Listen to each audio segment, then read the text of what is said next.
Njengoba sithembisile ke ama-customer eSwatini Mobile ukuthi ke na every Friday kuna 2 lucky winners. Sebawinile ke labangithunge kuloda no frills. Namuhla sise Pick sitowinisa Bhekumuzi sitoshopha naye eKhathi Spa. Asihambeni sekubhekumuzi singene ngeKhathi Spa agcwalise i-red trolley yakhe.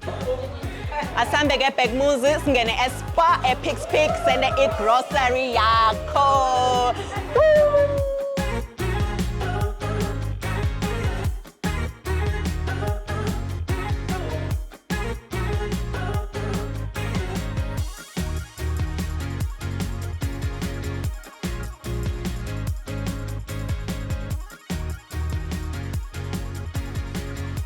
Nesithathele umfana mhlala na anto wakho simthethele i-breakfast.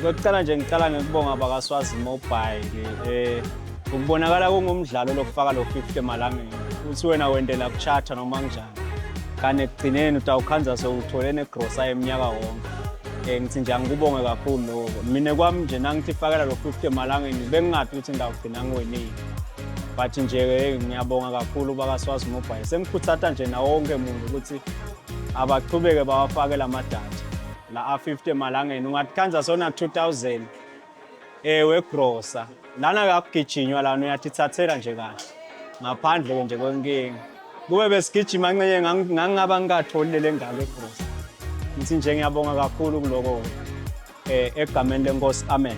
Nawe Spiki awumncinyane sesifikile ke Spiki sitowinisa Bhekumuzi i-red trolley yakhe and lokumnanzi kugcwalela ngi2 ema-red trolley ngekuloda nje no frills 50 emalangeni Bhekumuzi sotiwinele i-grocery ya 2000 emalangeni. Chubekani ke ama-customer nilode no frills nani nibe semathubeni ekutiwinela nayo affordable network.